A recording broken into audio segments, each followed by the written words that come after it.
بھارت کو نئے نارمل کو پاکستان نئے نارمل کے تحت جواب دے گا۔ کور کمانڈر کانفرنس کا سرحد پار بیٹھے شخص کو اشتعال انگیز بیان پر دو ٹوک پیغام۔ فیلڈ مارشل عاصم منیر کی زیر صدارت کور کمانڈرز کانفرنس۔ بھارتی قیادت کے حالیہ اشتعال انگیز بیانات پر کانفرنس کی شدید تشویش۔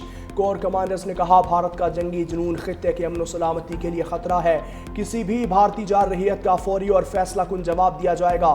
فیلڈ مارشل عاصم منیر نے کہا پاک فوج مکمل طور پر تیار ہے، روایتی، غیر روایتی اور ہائبرڈ خطرات کا مقابلہ کرے گی۔ فورم نے مزید کہا دہشت گردی، جرائم اور سیاسی سرپرستی کے گٹھ جوڑ کو ہر صورت ختم کیا جائے گا۔ فتنہ الخارج اور فتنہ الہندوستان جیسے بھارتی دہشت گرد نیٹ ورکس کے خلاف مکمل آپریشن ہوگا۔ مسلح افواج ہر محاذ پر دشمن کے ناپاک عزائم کو ناکام بنانے کے لیے پرعزم ہیں۔ پاک سعودی اسٹریٹجک دفاعی معاہدے کو کور کمانڈرز فورم کی مکمل حمایت حاصل ہے۔ کہا سعودی عرب سے معاہدہ مشترکہ اقدار، باہمی احترام اور خطے کے امن کی عکاسی ہے۔ کشمیری عوام کے حق خود ارادیت کی غیر متزلزل حمایت کا اعادہ، فلسطینیوں کی جدوجہد آزادی کی حمایت اور غزہ میں فوری جنگ بندی کی امید۔ لہو سے لکھ دیا ہے داستان وفا وطن کے نام۔ سیکیورٹی فورسز کا اورکزئی میں دہشت گردوں کے خلاف آپریشن۔ بہادری سے لڑتے ہوئے lieutenant colonel Junaid Tariq, major Tayyab Rahat نوجوان شہید ہوئے ہیں۔ کارروائی کے دوران بھارتی حمایت یافتہ 19 دہشت گرد بھی مارے گئے۔ ISPR کے مطابق شہداء میں نائب صوبیدار اعظم گل، نائک عدیل حسین، نائک گل امیر اور لانس نائک شیر خان شامل۔ لانس نائک تالش فراز، لانس نائک ارشاد حسین، سپاہی طفیل خان، عاقب علی اور محمد زاہد بھی شہید ہوئے۔ انٹیلیجنس بیسڈ آپریشن 7 اور 8 اکتوبر کی درمیانی شب کیا گیا۔ پاک فوج کا کلیئرنس آپریشن جاری۔ بھارتی سرپرستی میں چلنے والی دہشت گردی کے خاتمے تک آپریشن جاری رہے گا۔ صدر مملکت اور وزیر اعظم کا شہداء کو سلام۔ 19 دہشت گردوں کی ہلاکت پر سیکیورٹی فورسز کو خراج تحسین۔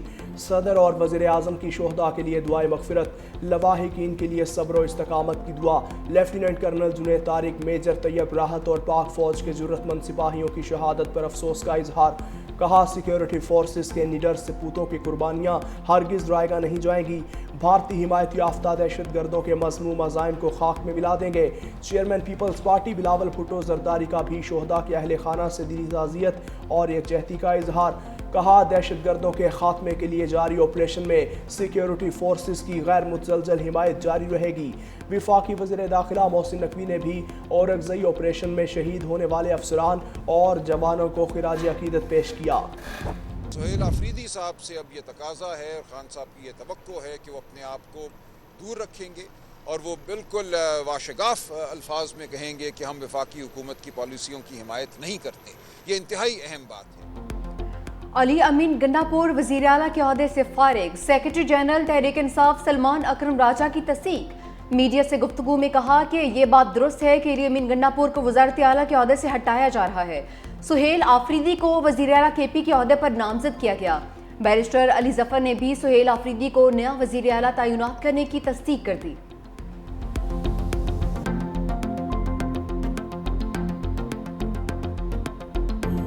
وزیر اعظم شہباز شریف اتحادیوں میں تناؤ ختم کرنے کے لیے متحرک پیپلز پارٹی اور نون لیگ میں سیز فائر کے لیے سینئر رہنماؤں کو طلب کر لیا۔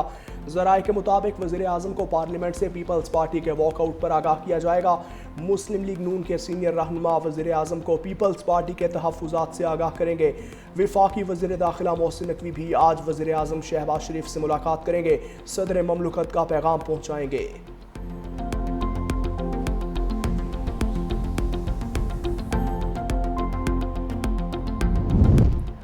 کشمیری بھائیوں کے مسائل حل کرنے کے لیے اقدامات جاری رکھیں گے۔ وزیر اعظم کا عزم۔ شہباز شریف سے آزاد کشمیر میں کامیاب مذاکرات کرنے والی حکومتی کمیٹی کی ملاقات۔ وزیر اعظم کی معاملات کو احسن طور سے حل کرنے پر مذاکراتی کمیٹی کی تعریف۔ کہا کہ جوائنٹ ایکشن کمیٹی نے بھی کشمیر کی ترقی اور خوشحالی کے لیے معاملہ فہمی کا مظاہرہ کیا۔ کشمیری عوام کے تمام تحفظات کو دور کیا جائے گا۔ پہلے بھی کشمیری بہن بھائیوں کے حقوق کے محافظ تھے اور آئندہ بھی ان کے حقوق کا تحفظ کرتے رہیں گے۔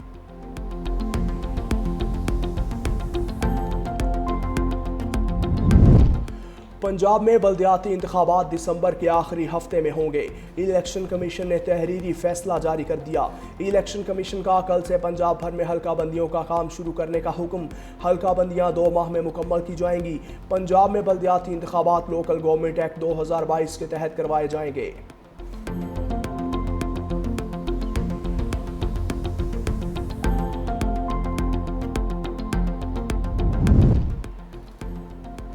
میم سے شین اور شین سے میم کو نہیں نکالا جا سکتا، وزیر اعلیٰ پنجاب مریم نواز کا تقریب سے خطاب، کہا نکالنے والے کہاں بیٹھے ہیں سب جانتے ہیں، ایسا چاہنے والے کبھی اپنی سازش میں کامیاب نہیں ہوں گے۔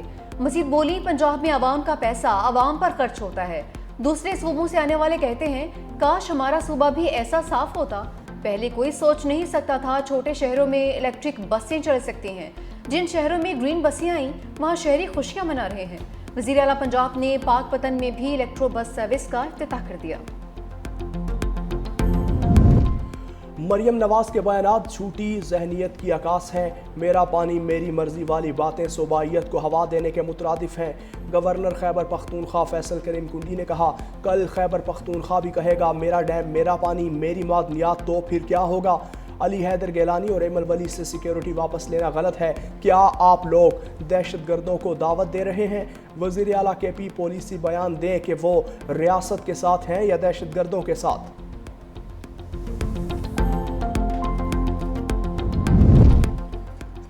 اور جب تک آئین میں ترمیم نہیں ہوتی موجودہ آئین پر ہی انحصار کرنا ہوگا۔ 26ویں آئینی ترمیم کے خلاف درخواستوں پر سماعت کے دوران آئینی بینچ کے سربراہ جسٹس امین الدین خان کے ریمارکس، وکیل حامد خان نے دلائل دیتے ہوئے کہا کہ 26ویں آئینی ترمیم سے جوڈیشل کمیشن کی فارمیشن پر اثر پڑا ہے، فیصلہ کرنا ہے 26ویں آئینی ترمیم کیا درست ہے یا نہیں۔ جسٹس جمال خان مندوخیل نے ریمارکس کیا کہ آئینی بینچ کا تصور پارلیمان نے دیا، ہم پر نہ ڈالیں۔ جسٹس مسرت ہلالی نے کہا کہ 26ویں آئینی ترمیم ٹھیک ہے یا غلط، فی الحال عدالت نے معطل نہیں کی۔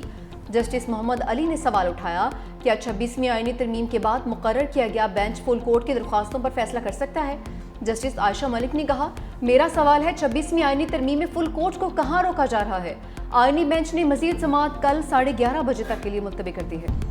بھارتی ریاست ہماچل پردیش میں بس لینڈ سلائیڈنگ کی زد میں آ کر تباہ، 18 افراد ہلاک، متعدد زخمی، ریسکیو ٹیمز موقع پر موجود، امدادی کارروائیاں جاری، زخمیوں کو قریبی اسپتال منتقل کر دیا۔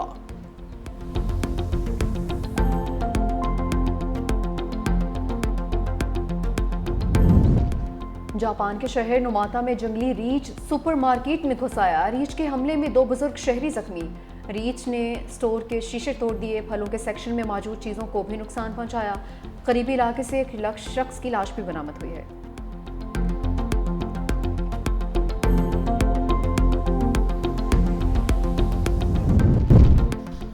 اور جنوبی افریقہ کے خلاف ٹیسٹ سیریز کے لیے قومی ٹیم مینجمنٹ کا اعلان، اظہر محمود ہیڈ کوچ، نوید اکرم چیمہ ٹیم مینیجر مقرر، عمران فرت بیٹنگ کوچ، عبد الرحمان سپن بولنگ کوچ جبکہ عبد المجید فیلڈنگ کوچ کی ذمہ داریاں نبھائیں گے۔ پاکستان اور جنوبی افریقہ کے درمیان پہلا ٹیسٹ 12 اکتوبر سے لاہور میں شروع ہوگا۔